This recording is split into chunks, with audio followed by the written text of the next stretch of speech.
अरस्तु का जन्म ईसा से 384 साल पहले एजियन समुद्र के उत्तरी छोर पर स्थित स्टिगिटेरिया नाम के नगर में हुआ था। उनके पिता एक शिक्षित और प्रतिष्ठित व्यक्ति और अलेक्जेंडर महान के दादा के यहाँ शाही हकीम के तौर पर नियुक्त थे।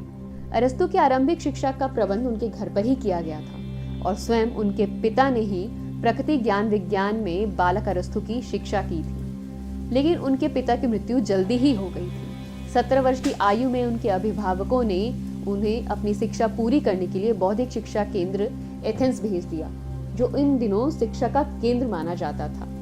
अरस्तु ने प्लेटो की शिक्षा 17 वर्ष की आयु में ग्रहण की थी। राजा फिलिप के नियंत्रण पर अरस्तु ने अल्पवयस्क सिकंदर का गुरु नियुक्त किया गया था। उन्होंने भौतिकी, अध्यात्म, कविता, नाटक, संगीत, तर्कशास्त्र और राजनीतिक शास्त्र के साथ कई विषयों पर रचनाएं की।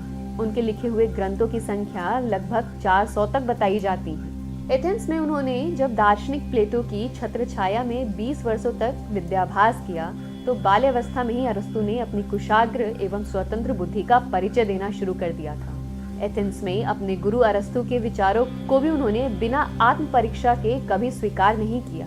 जो कुछ सही प्रतीत हुआ वही स्वीकार किया, अन्यथा जहाँ मतभेद दिखा वो नए सिरे से शोध में लग जाते। पढ़ाई के अंतिम वर्षों में वो स्वयं अकादमी में पढ़ाने लगे थे।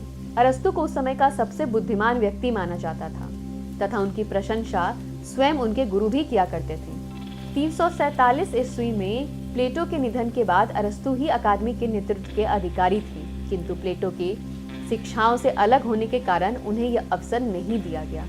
शीघ्र ही अरस्तु की ख्याति एक असाधारण अध्यापक के रूप में फैलने लगी, जिसे सुनकर मैसेडोनिया ने उन्हें बुलाया और 17 साल के राजकुमार अलेक्जेंडर की शिक्षा दीक्षा को उनके हाथों में सौंप दिया गया।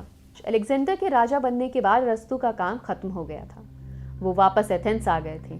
हालांकि अलेक्जेंडर महान बनने के बाद वह अपने गुरु के ऋण को कभी भुला नहीं पाए और समय समय पर वैज्ञानिक अध्ययन तथा अनुसंधान में अरस्तु की सहायता भी किया करते थे।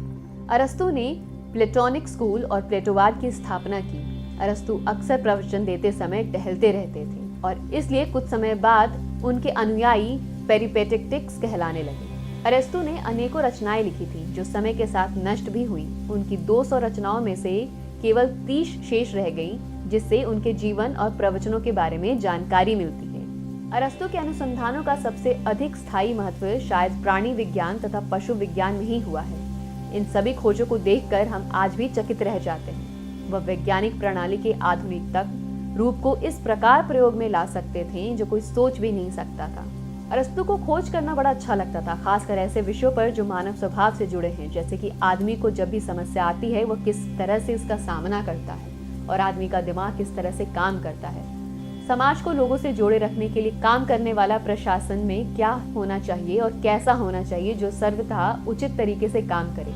ऐसे प्रश्नों के उत्तर पाने के लिए अरस्तु अपने आसपास के माहौल पर प्रायोगिक रुख रखते थे और बड़े इत्मीनान के साथ काम किया करते थे। वो अपने शिष्यों को सुबह सुबह विस्तृत रूप से और शाम को आम लोगों को साधारण भाषा में प्रवचन देते थे। अलेक्जेंडर की अचानक मृत्यु पर मैकेडोनिया के विरोध की आवाज बन उठे थे अरस्तु। उन पर नास्तिकता का भी आरोप लगाया गया था। वो दंड से बचने के लिए चेल्सिस चले गए और वहीं पर अलेक्जेंडर की मौत के 1 साल बाद 62 वर्ष की उम्र में उनकी मृत्यु हो गई और इस तरह संपूर्ण विश्व को अपने ज्ञान की रोशनी से प्रकाशित करने वाला यह महान चिंतक, दार्शनिक, वैज्ञानिक एक महामानव परलोकवासी हो गया। दोस्तों, आपको ये वीडियो कैसा लगा हमें कमेंट करके जरूर बताएं और साथ ही इस वीडियो को लाइक या शेयर करना ना भूलें।